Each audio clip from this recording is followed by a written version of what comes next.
नमस्कार साथियों, मेरे YouTube चैनल में हार्दिक हार्दिक अभिनंदन सभी शिक्षक मित्रों को। आज मैं पुनः इतिहास लेखन के स्रोत का दूसरा पार्ट लेकर के आ रहा हूं और आप देखेंगे मेरे मित्रों, पुरातात्विक स्रोत है ना, पुरातात्विक स्रोत का जिक्र हम लोग करेंगे। पुरातात्विक स्रोत का पार्ट 1 हमने आपके बीच भेजा हुआ है। पार्ट 2 में तकरीबन 12-14 मिनट का होगा। आइए हम लोग देखेंगे। इसमें अध्ययन हम लोगों ने जो किया था अभिलेखों का कर चुका है। अब आज हम लोग अध्ययन करेंगे उसके बाद सिक्के और मुद्राओं की। सिक्के और मुद्राएं ने कैसे इतिहास को लिखने में एक इंपॉर्टेंट रोल निभाया है ना। तो प्राचीन समयों के सिक्कों से राजाओं के साम्राज्य विस्तार, प्राचीन समय के सिक्कों से राजाओं के साम्राज्य विस्तार, आर्थिक समृद्धि और इत्यादि चीजों को बयां किया जाता है। यानी प्राचीन समय में जो सिक्के होते थे ना, उन सिक्कों से प्राचीन समय के शासकों का, राजाओं की आर्थिक समृद्धि और साम्राज्य विस्तार के बारे में पता चलता था। अब हम बात कर लें कि सिक्कों के अध्ययन जितना हमें सिलेबस के अनुसार चाहिए, Jharkhand teacher eligibility test, Jharkhand teacher पात्रता परीक्षा के लिए ये वीडियो बहुत इंपॉर्टेंट होने वाला है मेरे साथियों। आप देखेंगे कि सिक्कों के अध्ययन को क्या कहा जाता है? मुद्रा शास्त्र है ना, न्यूमिस्मेटिक्स कहा जाता है। अगर ऑप्शन में इंग्लिश लिखा रहे, न्यूमिस्मेटिक्स लिखा रहे तो आप उसको देखेंगे, या फिर अगर यदि मुद्रा शास्त्र लिखा रहे तो फिर हम टिक लगाएंगे मुद्रा शास्त्र पर। तो सिक्कों के अध्ययन को मुद्रा शास्त्र कहा जाता है। अब हम बात करेंगे आहत सिक्के। आहत सिक्के किस प्रकार के सिक्के होते थे मेरे साथियों? आहत सिक्के जो होते थे ना, वो भारत के सबसे प्राचीनतम सिक्कों में गिना जाता है। आहत सिक्के जो होते थे भारत के सबसे प्राचीनतम सिक्कों के साथ साथ ये चांदी और तांबे से बने हुए होते थे। किससे बने हुए होते थे मेरे साथियों? चांदी और तांबे नामक धातुओं से निर्मित आहत सिक्का होता था, और जिसकी शुरुआत बुद्ध काल से हुआ था। जिसकी शुरुआत कब से हुआ था? बुद्ध काल से हुआ था। ध्यान देने योग्य बातें हैं। इसके बाद हम बात करेंगे हिंदू यूनानी शासकों का। किसका बात करेंगे? हिंद यूनानी शासकों का बात करेंगे। इंडो ग्रीक, जिसे आप इंडो ग्रीक बोलेंगे, बोला भारत में सबसे पहले लेख वाले अथवा सोने के सिक्के जारी करने का श्रेय किसको जाता है? हिंद यूनानी शासकों को, है ना, हिंद यूनानी शासकों को जाता है। हमारे देश में आप देखेंगे कि सर्वप्रथम लेख वाले और सोने के सिक्के जारी करने का श्रेय जो जाता है वो इंडो ग्रीक शासकों को जाता है मेरे साथियों। कुषाण शासक, उसके बाद हम बात करेंगे कि कुषाण शासक ने क्या किया। तो कुषाण शासक आए और उन्होंने शुद्ध सोने के सिक्के को चलाया भारत में। कुषाण शासक आए और उन्होंने भारत में शुद्ध सोने के सिक्के चलाए। आप देखेंगे कि गुप्त शासक, उसके बाद गुप्त शासक आए, बोला सबसे ज्यादा मात्रा में, सबसे ज्यादा संख्या में सोने के सिक्के जारी करने का श्रेय किसको जाता है? गुप्त शासकों को जाता है। तो यहां से एक के बाद एक 3 सवाल बन सकते हैं, है ना। पहला बन सकता है कि भारत में सर्वप्रथम लेख वाले और सोने के सिक्के जारी करने का श्रेय किसको जाता है? तो आप देखेंगे सबसे पहले इसका श्रेय हिंद यूनानी शासकों को जाता है। शुद्ध सोने के सिक्के भारत में किसने चलाया? कुषाण शासकों ने चलाया। और सबसे ज्यादा मात्रा में, सबसे ज्यादा संख्या में सोने के सिक्का किसने जारी किया? तो आप देखेंगे गुप्त शासकों ने किया मेरे साथियों। किसने किया? गुप्त शासकों ने किया। उसके बाद हम बात कर लें समुद्रगुप्त का। तो समुद्रगुप्त, है ना, भारत का नेपोलियन कहा जाता है। समुद्रगुप्त को भारत का नेपोलियन भी कहा जाता है। तो समुद्रगुप्त को एक सिक्के पर बीना बजाते हुए, आप देखेंगे एक सिक्के पर बीना बजाते हुए समुद्रगुप्त को दिखाया गया था, जिससे यह स्पष्ट होता है कि समुद्रगुप्त संगीत प्रेमी भी था। तो कहीं कहीं सवाल पूछता है कि भाई एक सिक्के पर समुद्रगुप्त को बीना बजाते दिखा गया, इसका क्या मतलब होता है? तो इसका मतलब होता है कि समुद्रगुप्त एक नंबर का संगीत प्रेमी था, है ना, संगीत प्रेमी भी था। अब देखेंगे इसके बाद हम बात कर लें नेक्स्ट स्रोत का, तो होगा स्मारक भवन और मूर्तियां। हमने बात किया अभिलेखों का, बात कर लिया सिक्कों और मुद्राओं का, और अब हम लोग बात करेंगे मेरे साथियों स्मारक भवन और मूर्तियों का, है ना, स्थापत्य कला का। दैट मीन्स हम लोग बात करेंगे स्थापत्य कला का। अब इतिहास लिखने में स्थापत्य कला की क्या भूमिका रही, आइए देखेंगे। बोला उत्खनन से प्राप्त प्राचीन इमारतें, जब खुदाई की गई जमीन की तो प्राप्त प्राचीन इमारतें, आप देखेंगे प्राचीन इमारतें, मंदिर, स्तूप और उस काल की कला, वास्तुकला, और आप देखेंगे वास्तुकला और धार्मिक स्थिति को दर्शाता है। तो स्मारक भवन और मूर्तियां क्या क्या दर्शाता है? प्राचीन इमारतें को, मंदिर को, स्तूप को, कला और वास्तुकला को। आप देखेंगे जैसे हड़प्पा सभ्यता, है ना, आप देखेंगे हड़प्पा सभ्यता जिसे क्या कहा जाता है, इंडस वैली सिविलाइजेशन, सिंधु घाटी सभ्यता भी कहा जाता है मेरे साथियों। आप जानते होंगे सभी शिक्षक मित्र हमारे शिक्षक हैं, सभी कहीं ना कहीं एलिजिबल है, तो जानते हैं कि हड़प्पा सभ्यता को सिंधु घाटी सभ्यता भी बोला जाता है। खजुराहो का मंदिर, और फिर आप देखेंगे कुतुब मीनार, और फिर आप लाल किला देख लीजिए, तो ये सारे किसके अंतर्गत आएंगे, ये सारे स्मारक भवन और मूर्तियों के अंतर्गत आएंगे। हम बात कर लें किसका, हम बात कर लें मृद भांड और अवशेष का, मिट्टी के बर्तन और उसके अवशेष। तो खुदाई में प्राप्त मिट्टी के बर्तन, खुदाई जब की गई तो मिट्टी के बर्तन भी प्राप्त हुए अलग अलग जगहों से। आप देखेंगे मिट्टी के बर्तन प्राप्त हुआ, अनाज के दाने प्राप्त हुए, और हड्डियां भी प्राप्त हुआ, और औजार भी प्राप्त हुआ।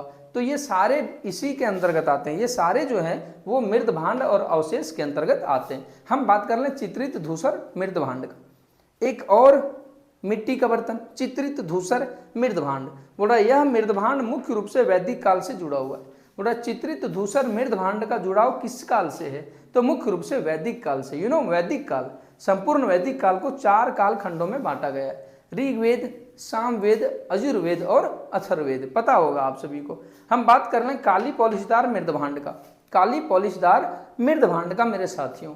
तो ऐसी मिट्टी का बर्तन जिसमें काली परतदार आप देखेंगे पॉलिश चढ़ाया गया था, और यह मिट्टी का बर्तन मौर्य काल और महाजनपद काल को दर्शाता है। बोल रहा है इस प्रकार के मिट्टी का बर्तन कब प्रयोग किए जाते थे, तो मौर्यकालीन सम्राटों के दौरान, मौर्य काल का शासन जब चल रहा था उस समय इस प्रकार की मिट्टी के बर्तन ज़्यादा प्रयोग हो रहे थे, और फिर महाजनपद काल के समय इस प्रकार के मिट्टी के बर्तन ज़्यादा प्रयोग हो रहे थे। किस प्रकार का, काली पॉलिशदार मृद भांड का। अब हम बात कर लें पुरातात्विक स्रोत के बाद का जो स्रोत होगा वो होगा मुख्य स्रोत जो है वो साहित्यिक स्रोत है मेरे साथियों।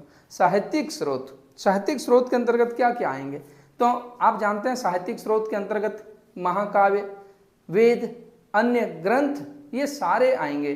तो इसमें हम देख लें कि इसके 2 भाग होते हैं। बोल रहा है साहित्यिक स्रोत के कितने भाग, 2 भाग। बोल रहा है मुख्य रूप से एक धार्मिक साहित्य और दूसरा लौकिक साहित्य। अगर हम बात कर लें साहित्यिक स्रोत का, तो साहित्यिक स्रोत को मुख्य रूप से 2 भागों में बांटा गया, और 2 भाग में बांट करके इसको समझने की कोशिश की गई, एक धार्मिक साहित्य और दूसरा लौकिक साहित्य। अगर हम बात कर लें धार्मिक साहित्य का, तो धार्मिक साहित्य के अंतर्गत आप देखेंगे ब्राह्मण अथवा हिंदू साहित्य को, ब्राह्मण अथवा हिंदू साहित्य के अंतर्गत जो चीजें आएगा उसमें हम बात कर लें वेद का।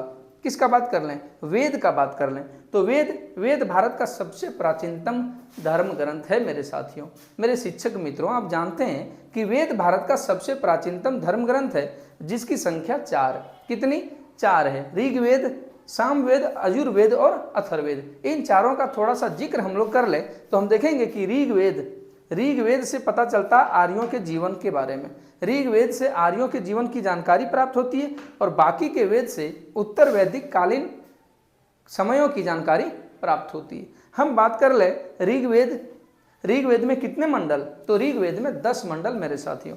सूक्त कितने हो जाते हैं, ऋग्वेद में कितने सूक्त हैं, 1028 सूक्त है। मंत्र कितने हैं ऋग्वेद में, आप देखेंगे मंत्र 10,580 है।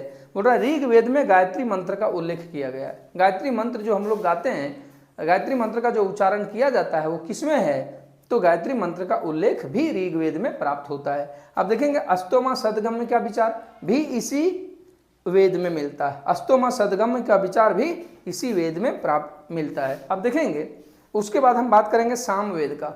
तो सामवेद को भारतीय संगीत का जनक कहा जाता है। नहीं, संगीत से जुड़ा वेद सामवेद। जब भी सवाल बन के आ जाए भाई इसमें से कौन सा वेद संगीत से जुड़ा हुआ है, तो सामवेद। हम बात कर रहे हैं आयुर्वेद का, तो आयुर्वेदिक चीज़ों साथ में यज्ञ कर्मकांड के बारे में बताता है, जिसे आप आयुर्वेद बोलो। फिर अथर्ववेद में वशीकरण, जादू टोना, भूत प्रेत संबंधित बातें।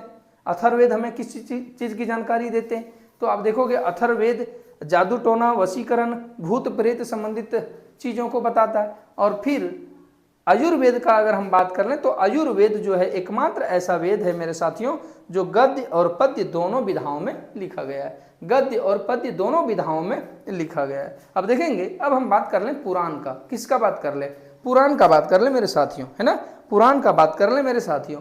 तो देखेंगे पुराण जिसकी संख्या 18, कितनी इसकी संख्या 18 में से आप देख लेंगे विष्णु पुराण, और फिर आप देख लेंगे वायु पुराण का बात कर लें, हम विष्णु पुराण का यदि बात करते हैं मेरे साथियों, तो मौर्य वंश की जानकारी प्राप्त होती है।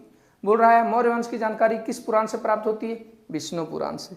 और फिर हम वायु पुराण का बात कर लें तो वायु पुराण से किस वंश की जानकारी मिलती है? गुप्त वंश की जानकारी मिलती है मेरे साथियों। फिर हम आगे का बात कर लें तो आगे का क्या बात होगा? बोल रहा महाकाव्य, पुराणों, महाकाव्यों, है ना, बौद्ध साहित्य, सब का बात करेंगे। तो हम पुराण का बात कर लिए, पुराण का जिक्र हम सबों ने किया। अब आप ध्यान देंगे तो आप देखेंगे कि महाकाव्य बोल रहा है, महाकाव्य में आ जाएगा रामायण महाभारत, है ना, क्या आ जाएगा? रामायण और महाभारत आ जाएंगे, जो दुनिया का बहुत बड़ा एपिक है, महाकाव्य है। आप देखेंगे महाकाव्य जिसमें रामायण की रचना महर्षि वाल्मीकि ने किया था। किन्होंने किया था? महर्षि वाल्मीकि ने किया था। महाभारत का अगर हम जिक्र करें तो महाभारत की रचना किसने की थी? महर्षि वेद व्यास ने की थी। महर्षि वेद व्यास, जिनका पूरा नाम महर्षि कृष्णद्वैपायन वेद व्यास है ना। अगर हम बात करें इनका पूरा नाम का तो महर्षि कृष्णद्वैपायन वेद व्यास है। बोल रहा है बौद्ध साहित्य। अब हम बौद्ध साहित्य, एक और जो साहित्य आता है बौद्ध, है ना, बुद्ध ग्रंथ। तो बौद्ध साहित्य में हम त्रिपिटक का बात कर लें। त्रिपिटक मतलब 3 पिटारा, है ना, त्रिपिटक। तो त्रिपिटक जो था वो बौद्ध धर्म का सबसे महत्वपूर्ण ग्रंथ था। त्रिपिटक जो था वो बौद्ध धर्म ग्रंथ का सबसे महत्वपूर्ण ग्रंथ था, जिसकी रचना पाली भाषा में की गई। जिसकी रचना किस में की गई? पाली भाषा में की गई है। त्रिपिटक का, त्रिपिटक में से कौन कौन पिटक थे? तो विनय पिटक था, ध्यान देना जो की बातें हैं। विनय पिटक था, और फिर देखेंगे सुत पिटक था, और फिर अभिधम पिटक था। ये तीनों पिटकों को हम सभी जानते हैं। बोल रहा है विनय पिटक में किसकी चर्चा की गई थी? तो विनय पिटक में बौद्ध संघ और भिक्षुओं के नियम हैं। बोल रहा है विनय पिटक में क्या लिखा गया है? बौद्ध संघ एवं भिक्षुओं के नियम लिखे गए हैं। सुत पिटक में क्या लिखा गया? देखेंगे सुत पिटक में बुद्ध के धार्मिक उपदेश लिखा गया है ना। महात्मा बुद्ध ने धार्मिक उपदेश लिखवाया सुत पिटक में। और फिर अभिधम पिटक में जो लिखा गया है, आप देखोगे कि अभिधम पिटक में बौद्ध दर्शन की आध्यात्मिक व्याख्या की गई है मेरे साथियों। तो एक के बाद एक सारे चीज़ों का अध्ययन हमने किया। इसके बाद की कुछ चीज़ें बचा हुआ है जिसको हम लोग पार्ट 3 में लेके आएंगे। तो हमें उम्मीद है आपको ये चीज़ें समझ में आ गया होगा। आइए मिलते हैं नेक्स्ट वीडियो में, तब तक के लिए जय हिंद, वंदे मातरम। और साथ में हमारे चैनल को सब्सक्राइब करना ना भूलें मेरे साथियों, वीडियो को शेयर करना ना भूलें। धन्यवाद।